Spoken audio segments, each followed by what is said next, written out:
Arefo ye mum nyina kwa ba esa emmatena se dem NYANSAPO kasa mfonyini so NYANSAPO wo si sane ne badwemba ene ye nemu de ehia bim na enam setete obi ka na tachirema empronti na sabie krota asante kotokosi ye hu ye pe ebe hunti ene ye chichire boanti no ene NYANSAPO ye de mu komochi na yakaka ye hu kakra na ansa na no bomodin na subscribe share na like neja wadwenche efato efa emaye enche kra na opem so obetena akonya iso no na yese ye bekwa ye kwa nim finsia aduonu enum a enya asem keto a womodi kaka se ye be hye fan kokuru na yenku echi na yenkohwe abra wotena akonya so afi apem ahankona duokono enkoro no mu edi besi se onya finsia aduonu no sede ofa no esi eye a nipa kurukuru krakra firi amano ne titiri Vietnam mampanyina be de akire ene ntini yetwewuru eba besra no ewo menhia no yenko tie opem so ensem odi tu dwane bi yeba yebeto aso yarefo na chese eno finsia aduonu enya asem keto akra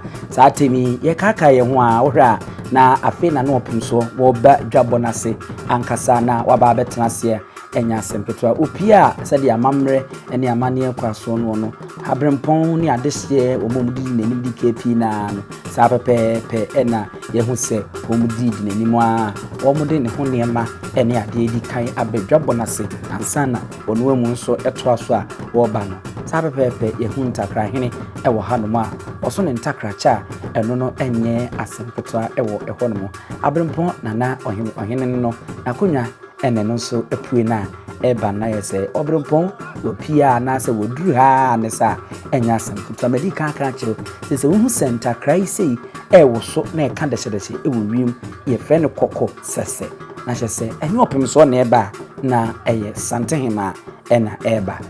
dwano ena epie no a kokko sese na ekurukura ewura numbia eno so achirema chem se ahene nananom ne wofa asenom wonom ena wonom ebutumi se womutumi ekura kokko sese yi kura womu yi abo bia ne hu a wonwuram ne ntakra ena wonom ediya enye asem keto akra enti menhia ena dwumadi ekoso pepepe se de yedika ede atumani nti ye kaka ye ho a eno nya asem keto mo beka ya ofosi obusumi ne de toso aduonu nsia se pepepe se de din si akonwa so na afia pema hankono aduokonkron no mu no enti okọ asodem a wokokoda anyame asia enye asem keto afei ena chese tentemen na ehim a edi animu no eno no NYANSAPO ewurewure mu no enya ne nte se bi ye osono de twetwa na ho na beben no eno bi ena ye de aye kokosese no so ene ntakra ahosuo no obehu ahosuo pii ene ewuwu mu a ekurikura wo mo na wo mo eba no saa pepepe afi na mfna ahodo enso edi animu a wo ba finsi aduonu na nafom kra mehu napo a wono oye mrahye bidwani na woye MPP ni woni wono na wabetwam ohyefufuo no saa pepepe ma remfi se napo so ayi wode hye eno ohene ena epie na finsi aduonu no akono na eye papa mama mo remfi se nananom adika de ato yenim se nyame ya adno finsi aduonu num ni de enna imesi broni kan se silver jubilee eyesikadwete emfinsi ana a won be jene kakra kokuru ewa Asante na mu ni wiase nyina enya asem keto ye bompaye ya se otwedi ampon watem hu echi wonu onima de chie mu nsem se de biboni bia emesi wiase bi se de na anu covid yi hwan yi ni tia ebeka na ma hye na dane die esanse amamre ne amane ene be die him ewa Asante ma wohene ena ote apakan mu na wo kira hini na wodi ahini kira amamre ene amane no se ma hu franka ye kura wura bia wo him na Asante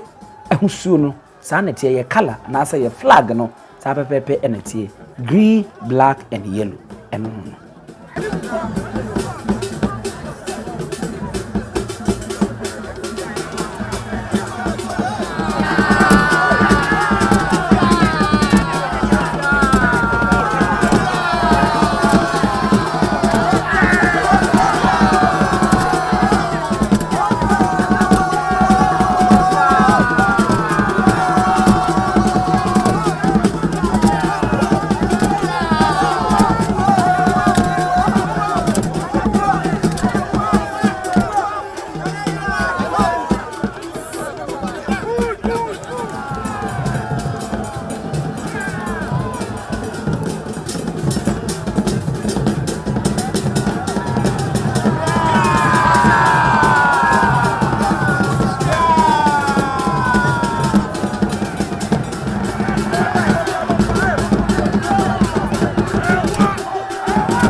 Sammy Natchez, what na serious, mammy and say, ma, one more essa, a woman, and no, when you're not serious, Anna, and say, Abram Pony, a man, your 4 one more buy and one more Natchez, one more so bad church, and this Atamono, Samosha, Baffo Kintin, or Chammy, or so charming, one what becomes Siano. A fee, and penny for one buy a man, your 42, your hook of Jumpianum, Nanado Danko Kufado Ghana man penny, or in a hookeny. We the what Kenya, ya sentimentum swap for Simon, was say mensa, one watchiano, or baby, Ebechiano. Nana, Abdanko Kufado, watch my back and dance. I want a 4 minute person diaper, a marine fee, say open so none in tune. I ain't a minute knee pain. Intino, one in the tracking that woman tell one. And ye adequate was a didn't come out almost 3 a drum hormone. A fee and a first lady, Rebecca Kufado, and so Abibirem. You do baby no son a natural honka and say, as a quasi, I say, well, party and come on up in Sweden. Tion say, Ublichi Kakra, and no. T. M. Penny Farm and your phone by His Excellency Dr. Alhaji Mahmoud Baumia, Ghana Penina be the children. Aha, and now one on Swabet will twitch. Actually, say, free from handy, then soon, my mammy. Second lady, no. Samira Baumia and I want also Ababetiano. A fee and cassa and open so to Chumuchu. First lady of the Asante Kingdom. One also Ababetia. Come. Lady Julia, no. Lady Julia. And young one say Oprim so any Asantehene Hankasano. Ubi obefan who be a who Asante who he be a warmer fadin. A fee and cassa and an mammy. Osei na otatai boni beka se wo ka majestically a wo ba edwabo na se a wo ba se na obechia ne ba oye ni nua prekopede mu mama mere mu die oye ne ba no oba e no de nsa beto nsemu na wo chiae Asantehene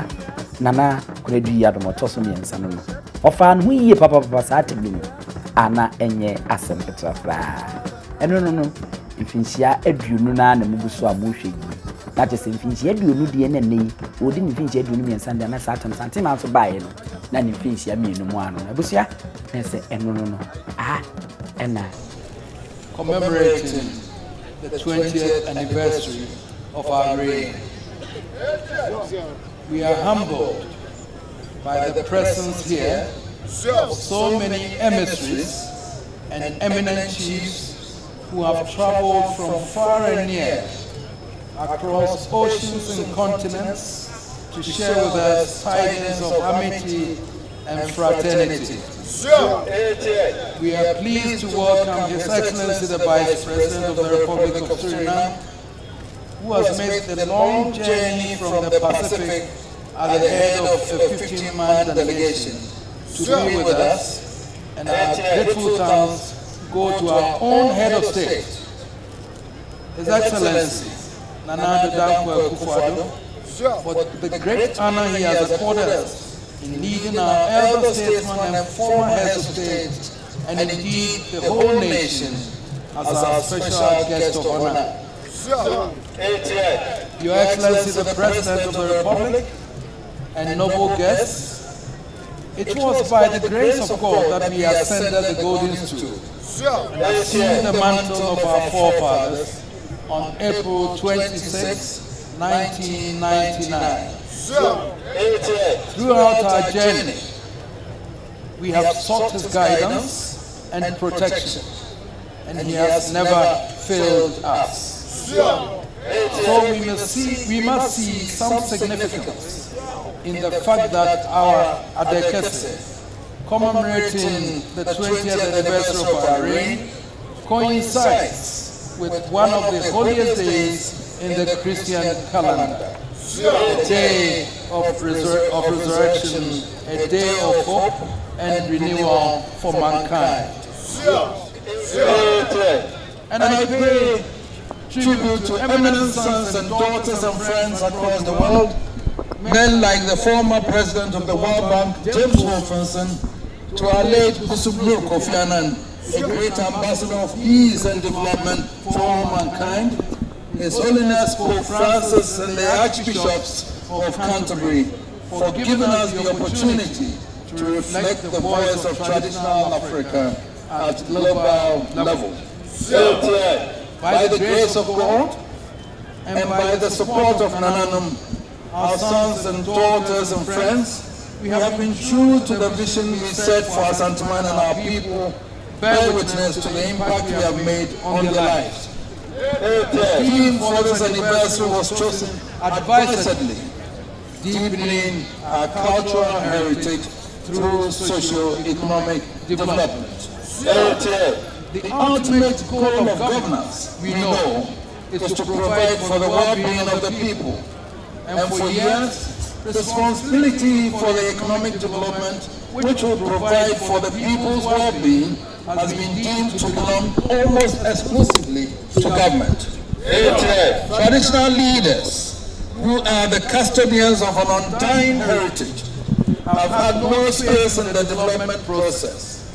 In ascending to the golden stool, we took the view that our heritage must mean more than the song and dance which have come to signify our culture. We were convinced that as the frontline leaders of the people, particularly in the rural communities, traditional leaders should be the ones who inspire and encourage effective development. Indeed, a peep into the history of our colonial past will suggest that such development as the colonial authorities brought to our people were at the behest of enlightened chiefs of the time. It was from this perspective that we set out our vision to deploy the fruits of our heritage in the course of development in full support of government. We set education as our priority, and thankfully we have provided full education for so many Ghanaians who would otherwise have been deprived of the benefits of education in their lives. So today we are proud to acknowledge that one of the first batch of recipients of our education awards is a Minister of State in the government of President Otumfuo. And he joins a long line of recipients who are serving in the judiciary, in high public service, and in the corporate world. Besides education, we have developed a program which has enabled the city of Kumasi finally achieve the long-sought redevelopment of Kejetia with a new central market to bring new life into our capital. We are encouraged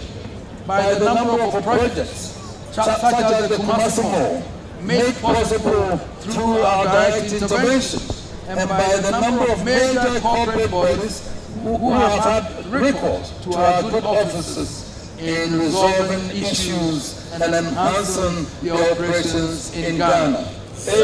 We mention in particular the Obuasi mine of Anglo-Gold Ashanti, which is back in production,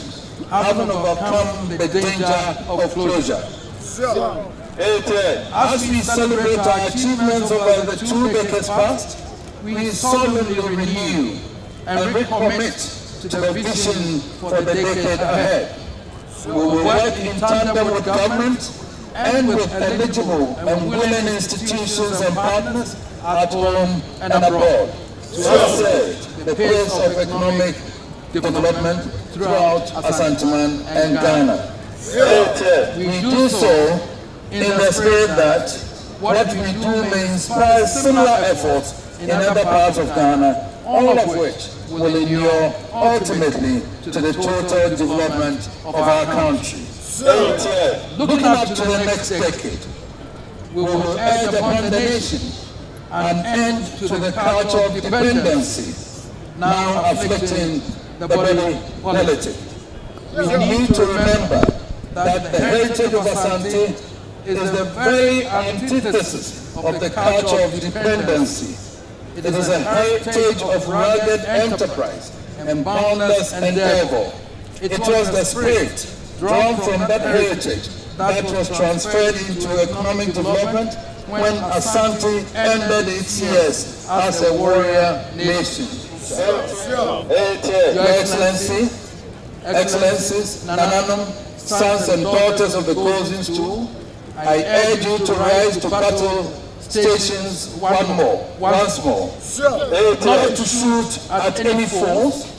but to shoot for the stars of glory, of peace, and of development for all our people. Long live Asantehene, long live Ghana.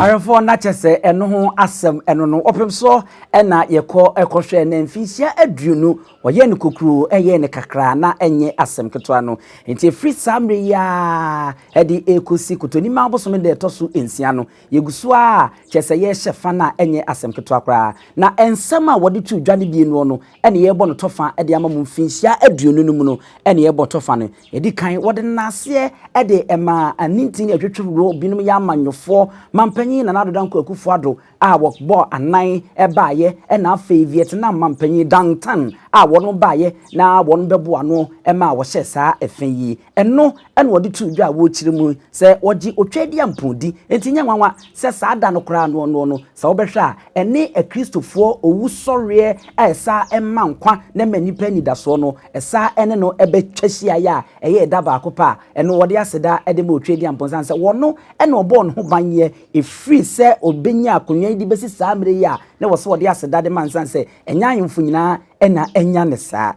nana etoaso anansa wo hene etoaso ekire mu se wohwa wono ba yeye enisoade mu bebre ena esi nani so a enhoma famu boabo no maboa na wo di sudua bi de esi wono ma eya basobode engresi broni kan se scholarship a ye de ma wo mu asabe wono mu enhye dani bie na enso no wo mu tie di aboa wo mu no Asantehene asom se twetwe na wode ba ya wode aboa ama niema etimi ekọ enkan ema remfi wosa kan bibi fa apomdin ene ho enhyehye ho a eno nso Asantehene yewra opemso Otumfuo Osei Tutu de ne nasi okrawe ene obrawe nwoma so obaaye eno nso wabọ modin na eno nso wahyem kena wo boa se ne be ya Asantehene ebetimi akọ enkan ni nyina mu amanyosam amammu ene ne wiemu eno nso saa wode yi a na adanko akufo adokra wo bo ne din wo mu se ono nso eboa ama eneyie enema etimi ekọ enkan ema remfi se asentira na edaso ene se yebese yamamre ene ho amani emukena na afei etimi aboa na etumpon amba nipa asetiramu